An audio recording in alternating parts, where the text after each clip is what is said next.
Assalamualaikum warahmatullahi wabarakatuh. Waalaikumsalam warahmatullahi wabarakatuh. Bismillahirrahmanirrahim. Alhamdulillahi rabbil alamin. Wassalatu wassalamu ala ashrafil anbiya'i wal mursalin, sayyidina wa maulana Muhammadin wa ala alihi wa ashabihil mujahidin at-tahirin, amma ba'du.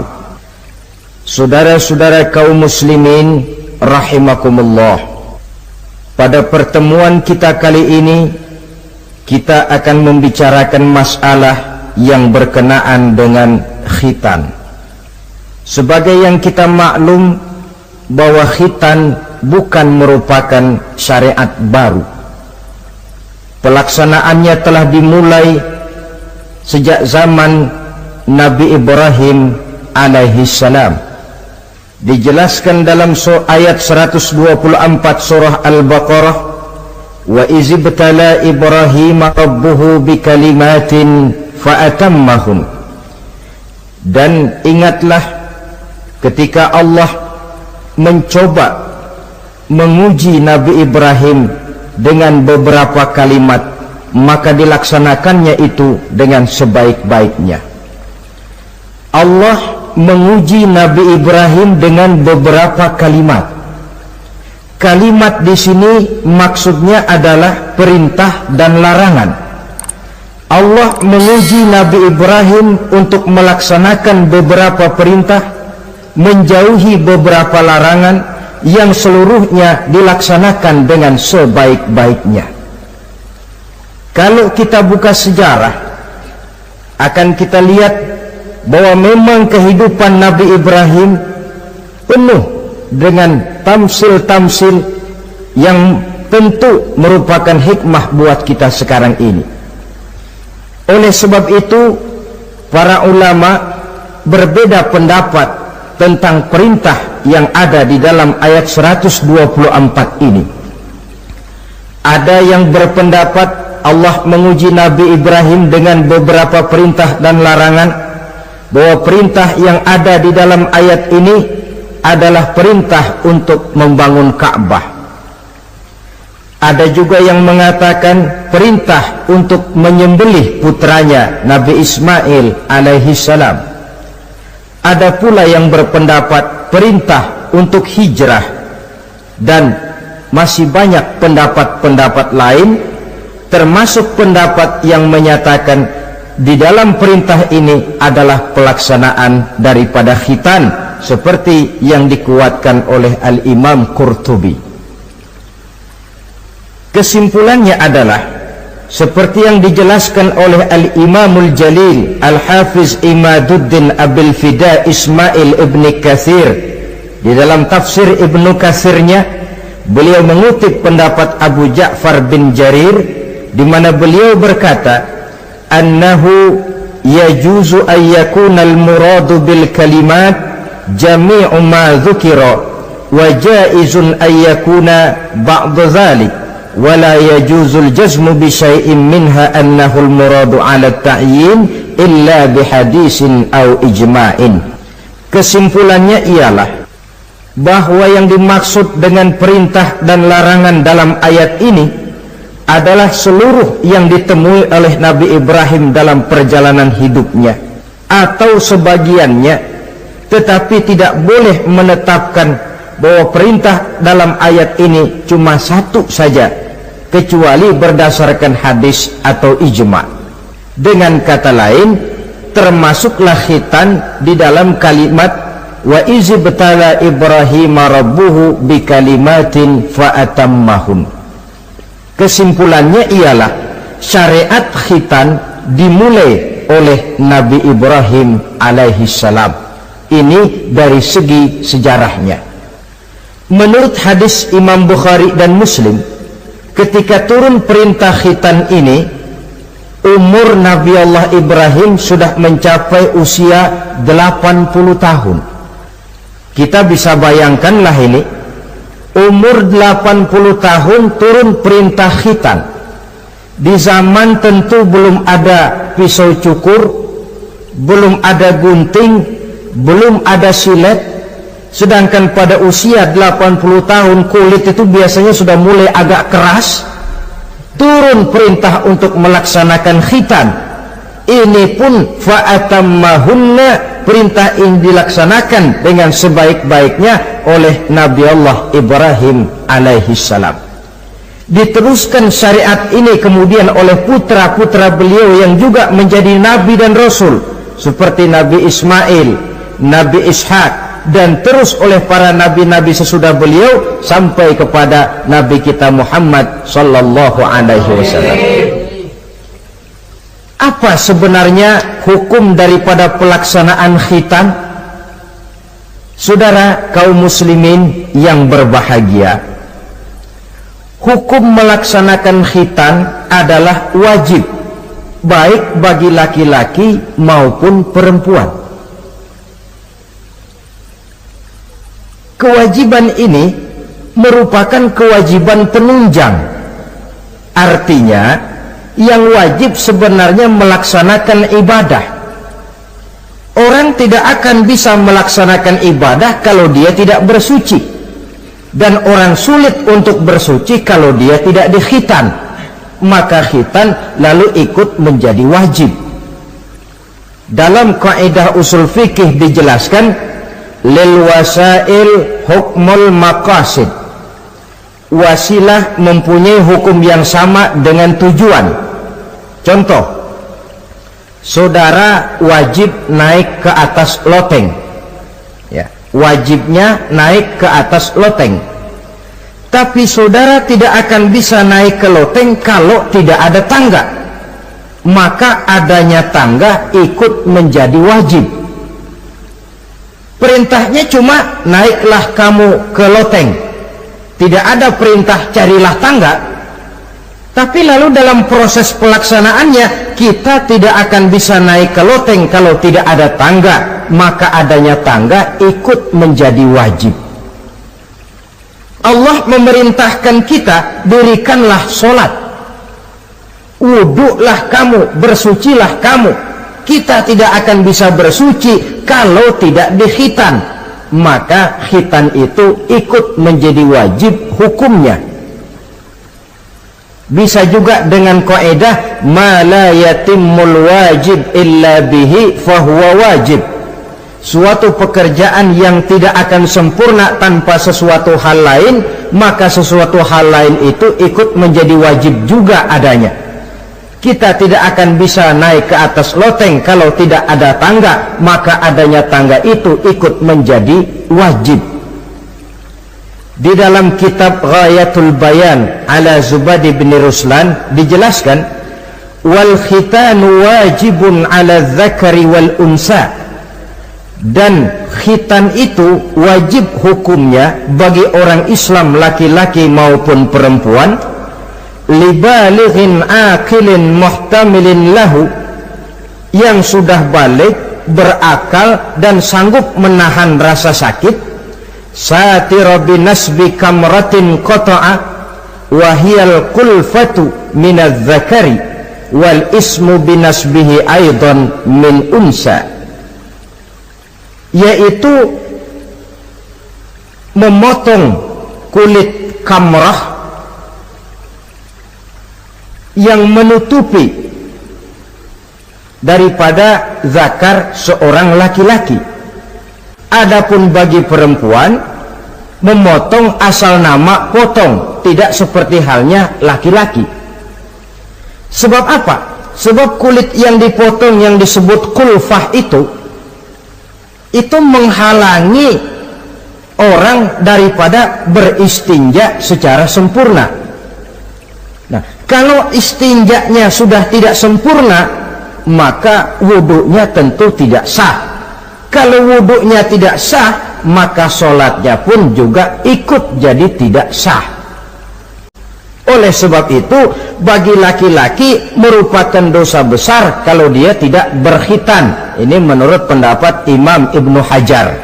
Sedangkan bagi perempuan, karena tidak dikhitannya itu tidak menghalangi istinjanya, tidak merupakan dosa besar, hanya saja berdosa tidak mengikuti syariat yang diteruskan dari Nabi Ibrahim oleh Nabi kita Muhammad sallallahu alaihi wasallam.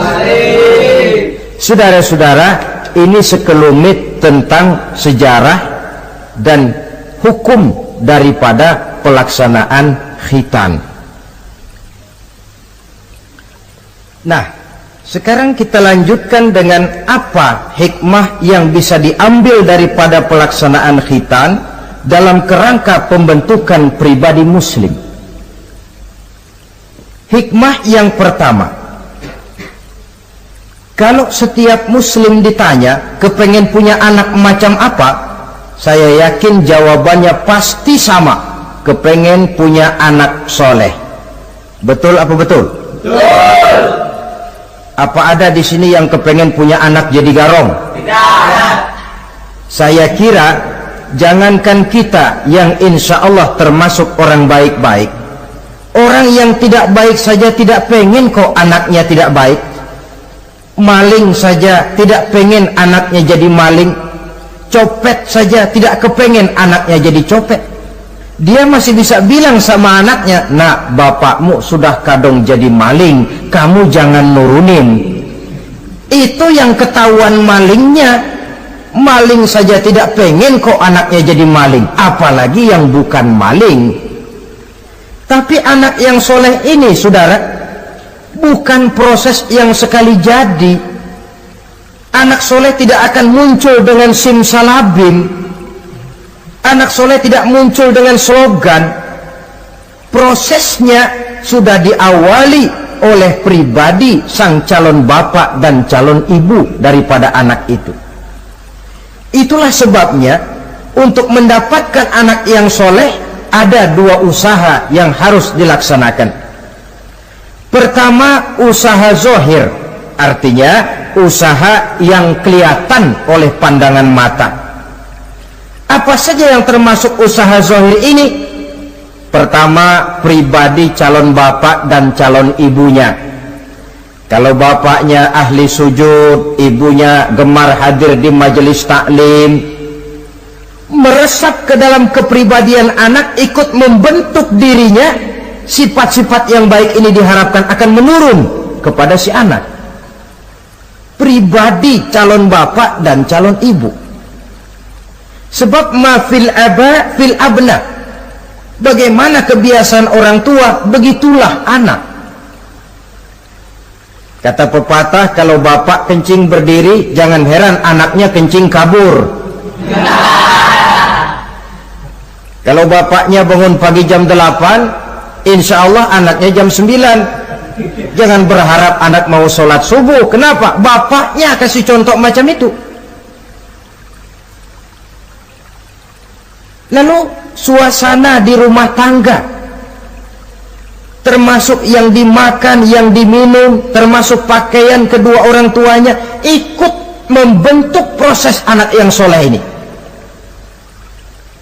Kita kan tahu Rasulullah Shallallahu Alaihi Wasallam bersabda di dalam hadisnya, inna ahadakum yujma'u khalquhu fi batni ummihi arba'ina yawman nutfah. Tiap kamu diciptakan Allah dalam rahim ibunya itu 40 hari nutfah. Nutfah itu maaf air kotor yang kalau ketemu di jalan kita jijik, dijual juga nggak laku, tapi kita berasal dari situ. Dan itu dihasilkan dari saripati makanan yang dimakan oleh sang calon bapak, sang calon ibu. Kalau calon ibu dan calon bapak senang memakan makanan yang haram, senang meminum minuman yang haram, maka itu akan melahirkan saripati makanan yang membentuk sperma yang dihasilkan dari makanan-makanan haram. Itu pun akan ada pengaruhnya dalam proses pembentukan anak yang soleh. Saya dulu berpikir, kenapa Islam ini kok kelihatannya sedikit-sedikit mesti ada doanya. Orang mau makan ada doanya, orang mau berpakaian ada doanya, berdiri di muka cermin berkaca ada doanya. Sampai seorang istri mau bergaul dengan suaminya ada doanya. Pemikiran ini terjawab setelah saya telaah dan menemukan di dalam kitab Ihya-nya Imam Al-Ghazali. Diceritakan di sana bahwa iblis yang tugasnya menggoda orang-orang kafir badannya gendut-gendut, sedangkan iblis yang tugasnya menggoda orang Islam badannya kurus, krempeng, ceking kayak morfinis. Satu hari ketemu di jalan karena satu profesi, ngobrol. Ini iblis yang tugasnya menggoda orang kafir bertanya kepada iblis yang tugasnya menggoda orang Islam, badanmu kenapa kurus macam begitu? Kata yang menggoda orang Islam, bagaimana saya tidak mau kurus? Saya ini ditugaskan menggoda orang-orang Islam. Orang Islam itu kalau dia mau minum dia baca bismillah. Bismillah racun, saya nggak bisa ikut minum. Dia mau makan baca bismillah. Bismillah racun lagi, saya nggak bisa ikut makan. Dia mau tidur tarik selimut, dia baca bismika Allahumma ahya wa amut, racun lagi aja. Saya nggak bisa tidur di selimut, terpaksa tidur di emper, mana keanginan. Dia mau bergaul sama istrinya, dia baca Allahumma jannibna syaitan wa jannibi syaitan fima razaqtana, racun lagi. Saya nggak bisa bantuin, cuma ngeliatin dari jauh. Bagaimana nggak kurus makan hati? Kata iblis yang badannya gendut-gendut, untung benar saya menggoda orang kafir yang nggak ada bacaan apa-apanya. Dia makan, saya ikut makan. Dia minum, saya ikut minum. Dia tidur di selimut empuk, saya masuk ke dalamnya. Dia bergaul sama istrinya, dikit-dikit saya bantuin.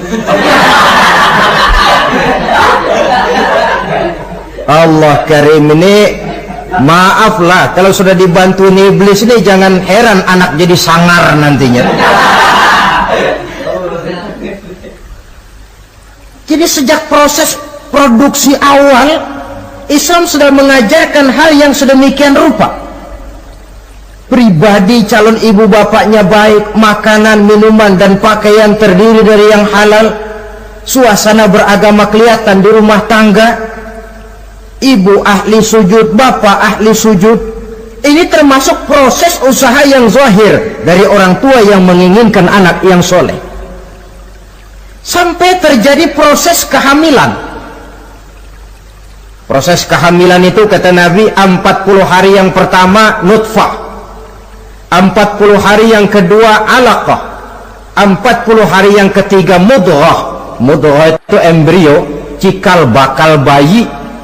Setelah proses 3 kali 40 hari itu, barulah ditiupkan ruh ke dalam rahim sang ibu. 120 hari atau 4 bulan, perempuan yang hamil itu baru terasa perutnya bergerak-gerak. Ini berdasarkan pengalaman perempuan. Saya sendiri kebetulan alhamdulillah belum pernah hamil.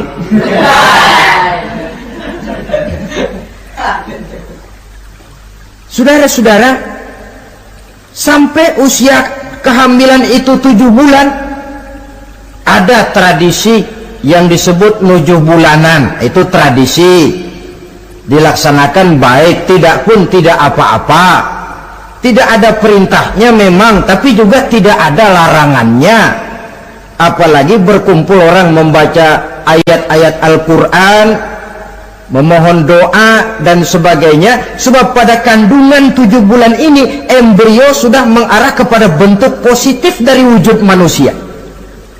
Di situ dibacakan surah Yusuf, surah Maryam, surah Tabarak, surah Waqiah, tafaul namanya, mengundang rasa optimis supaya membawa keberkahan kepada pribadi sang calon anak yang nanti akan lahir ini.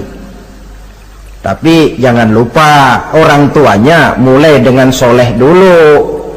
Jangan orang tuanya nggak mau sujud, nggak mau ibadah, istrinya hamil dibacain surah Yusuf supaya anaknya cakep kayak Nabi Yusuf.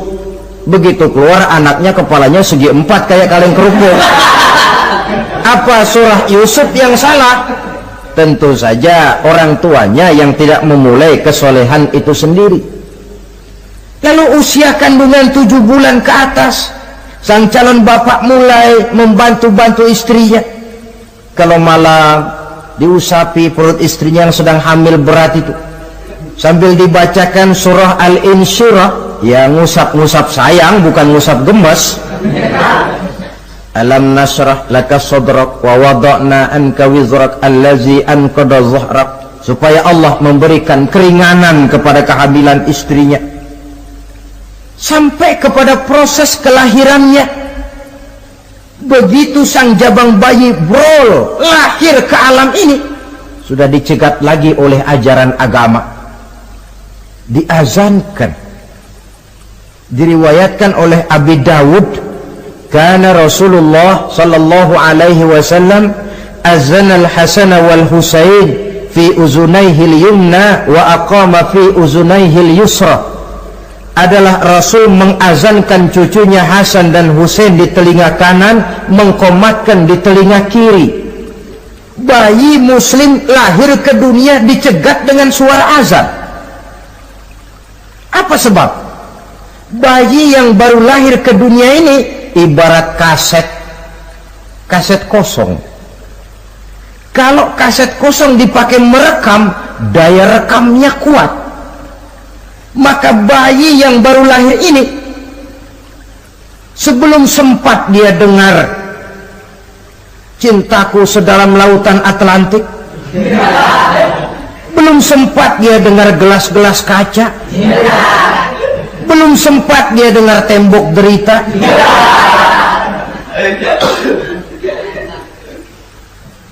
belum sempat dia menikmati serak-serak basahnya suara Frank Sinatra atau merdunya suara Madonna. Rekaman pertama yang masuk lafzul jalalah, Allahu Akbar, Allahu Akbar. Belum sempat dia dengar yang lain. Keagungan Allah yang didengarnya. Kaset kosong diisi dengan rekaman pertama berupa lafzul jalalah. Saudara hadirin yang saya hormati, lalu datang kewajiban orang tua setelah sang anak lahir. Apa itu? Memberikan nama. Jangan lupa, ini proses pembentukan anak yang soleh. Memberikan nama.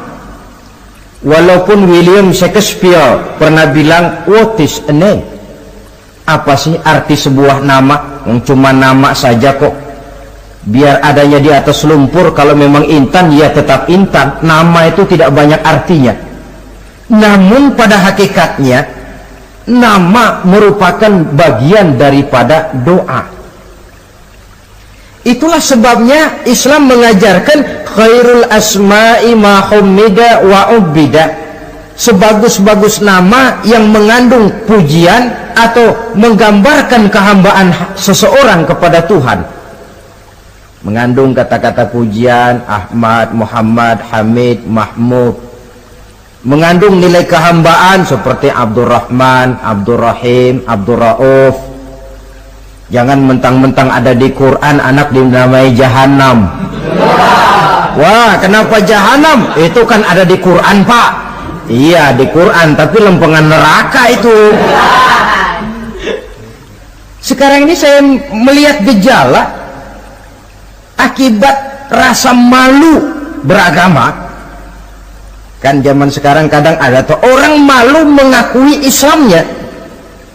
Bertemu teman, assalamualaikum, malu, minder. Berangkat ngaji bawa Quran, malu, minder, rendah diri, malu mengakui Islamnya. Termasuk diberikan nama yang berbau-bau Islam ini. Malu katanya, kampungan.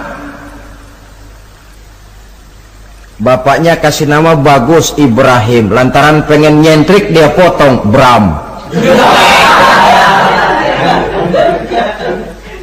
Ibrahim kampungan, Bram aja nih lah. Itu kan cuma nama, Pak. Memang begitu mulanya. Nabi pernah memberikan isyarat, la tattabi'anna sunnana man kana qablakum shibran bi shibrin. Satu saat kau pasti akan mengikuti tingkah laku orang-orang sebelum kamu. Cuma cara kamu mengikuti sedikit-sedikit, sejengkal, sehasta, semeter. Begitu enak kamu ikut-ikutan, sampai yang kamu ikuti masuk ke lubang biawak, kamu pun akan masuk juga ke dalamnya. Mula-mula nama, malu pakai nama Islam. Dari nama pindah ke pakaian, dari pakaian pindah ke pergaulan. Kalau nama Ibrahim berteman ya dengan Ali, Hamid, Farid, Sauki. Sudah pakai nama Bram, masa Bram temennya soleh nggak nyetel ah. Kalau Bram kan temennya si Blacky. Nah, kalau sudah pindah ke pergaulan, yang saya khawatir pindah agama tidak terasa. Pindah agama tidak lagi terasa. Ini yang kita khawatir. Itulah sebabnya membudayakan nama yang baik ini perlu kita pelihara. Nama sebagian daripada doa. Tatkala orang tua memanggil kita dengan nama yang baik, sudah merupakan doa agar anaknya jadi orang baik-baik. Saudara hadirin yang saya hormati, setelah memberikan nama yang baik, kewajiban berikutnya dari orang tua muslim ialah wa ayyu addibahu, kata Nabi, memberikan pendidikan.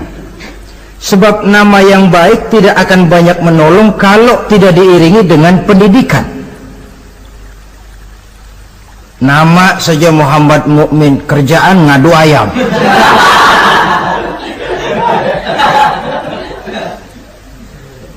Nama yang baik tapi lantaran tidak diiringi dengan pendidikan, tidak akan banyak menolong. Nah, pendidikan ini dari mana dimulai? Dari rumah tangga. Al-bait madrasatul ula. Rumah tangga adalah sekolah yang pertama. Belum lagi anak kenal TK, ibtidaiyah, tsanawiyah. Yang dia kenal adalah rumah tangganya. Gurunya adalah ibu bapaknya. Dan proses mendidik anak ini tentu merupakan proses yang panjang, memerlukan pengorbanan dari kedua orang tuanya. Namun prinsip lebih baik sekarang orang tua berkorban daripada menjadi korban.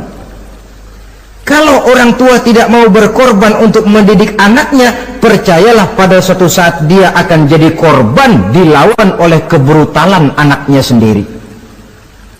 Biarlah kita orang-orang tua ini peras keringat banting tulang, pergi pagi pulang sore, kaki jadi kepala, kepala pun jadi kaki, untuk satu cita-cita agar anak-anak kita kelak lebih baik daripada kita sekarang ini. Mendidik, karena kian hari kita dihadapkan dengan kenyataan peledakan penduduk, sulitnya lapangan kerja, persaingan hidup yang makin tajam, sulitnya ekonomi. Kalau anak kita tidak bekali dengan pendidikan, dia akan tersudut di pojok-pojok kehidupan untuk lebih banyak cuma jadi penonton daripada pemain di dalam kegiatan kehidupan ini. Nah, setelah memberikan nama yang baik, lalu mendidiknya, lalu datanglah usaha yang batin di dalam proses pembentukan anak yang soleh ini, yaitu mendoakan anak. Yang baik tentu doa dari orang tuanya sendiri. Sebab kata Nabi, doaul walid liwaladihi kadu'ain nabi li ummatihi. Doa orang tua kepada anaknya seperti doa Nabi kepada umatnya. Sebagaimana doa Nabi kepada umatnya tidak ditolak, begitulah doa orang tua kepada anaknya. Di keheningan malam, si orang tua ini sering bangun, tahajud, sujud dia di hadapan Allah dengan menitikkan air mata, memohon doa dengan doanya Nabi Allah Ibrahim, Rabbi habli minas salihin. Ya Allah, berikan kiranya saya anak yang soleh. Nabi Ibrahim tidak minta anak pintar, Nabi Ibrahim tidak minta anak yang tampan, Nabi Ibrahim tidak minta anak yang kaya dan punya kedudukan tinggi. Yang beliau minta, Rabbi habli minas salihin. Ya Allah, berikan saya anak yang soleh. Kelihatan ini ketika beliau punya anak bernama Ismail, lalu turun perintah Allah.